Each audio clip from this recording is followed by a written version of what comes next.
Welcome back, my friends, and today we're talking about Sleepers. Sleepers is a 1996 film by director Barry Levinson, and it's a film that's been hovering around my periphery for quite some time, mostly due to the cast.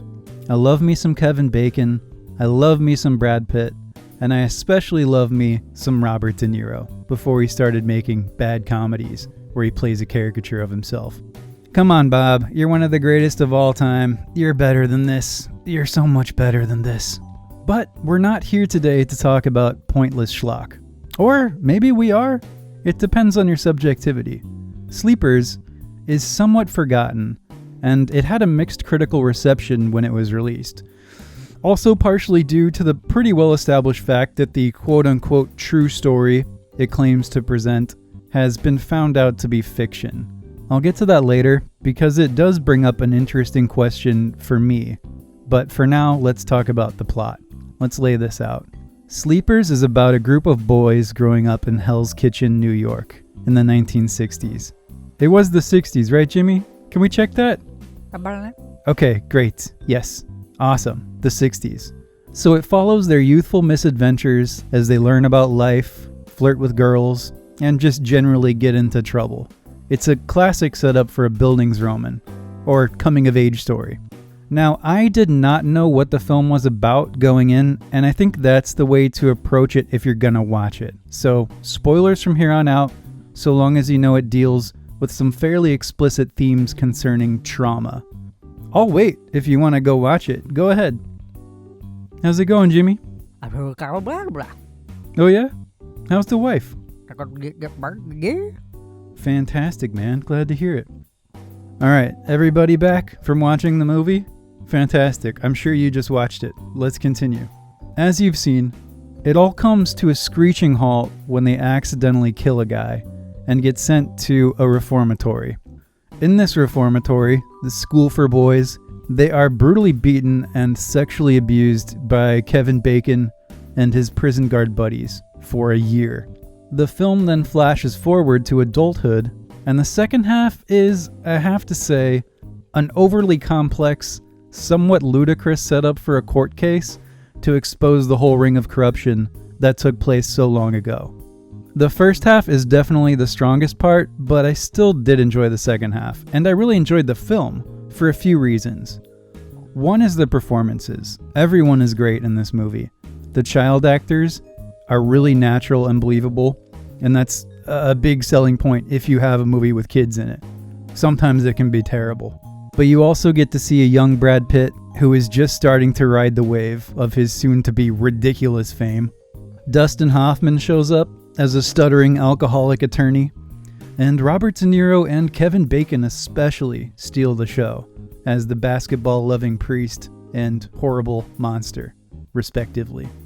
But mainly it's because the framing device of childhood shifting to adulthood is always interesting to me, whether that be in something as epic and soulful as The Tree of Life by Terrence Malick, or the quaint, wistful nostalgia in a film like A River Runs Through It, both of which I'm using as an example because they also star Mr. Bradley Pitt, and I recommend both of them. I also tend to really like films where people deal with trauma, which is something we can all relate to.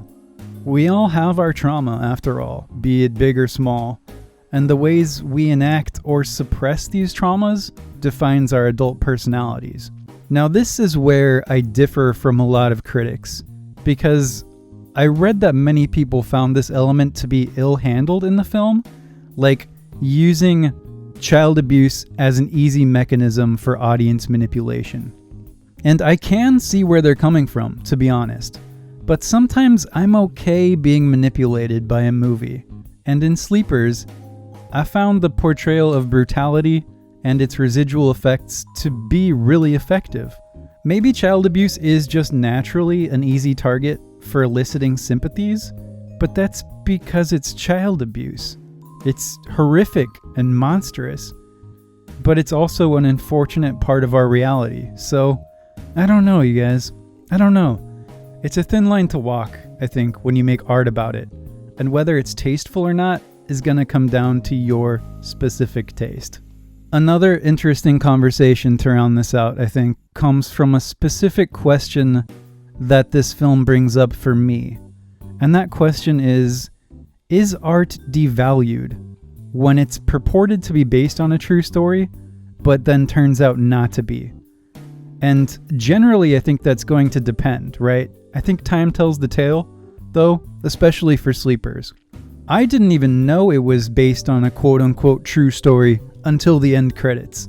And I don't think my opinion would have changed had that epigraph not been there, this one right here. Because to link back to a previous point, this kind of abuse is perpetual and universal in our deeply troubled world state that we live in. I mean, it's a tale as old as time, right? People in power using their position to exert that power in horrible ways over the helpless. So, does it matter if it's not a true story in the specific details? In this case, I would have to say no, because the greater themes prevail, which is an unfortunate thing to say. Maybe someday we can stop telling variations of this story, but the world doesn't seem to be getting any better. But we can live in hope, I guess. And that's Sleepers. I'm sorry to end on a down note, my friends, but I think Sleepers is a good movie. It's not perfect. It definitely has some problems with plot and pacing, and deservedly has not entered the realm of the enduring cinematic classic, but I give it my stamp of approval for whatever that's worth. I think it's a really interesting movie, if not a wholly successful one. Thanks for hanging out with me on this slight downer of an episode. I'll probably go for something lighter tomorrow, hopefully. But in any case, thanks for hanging out, and I'll see you in the next one.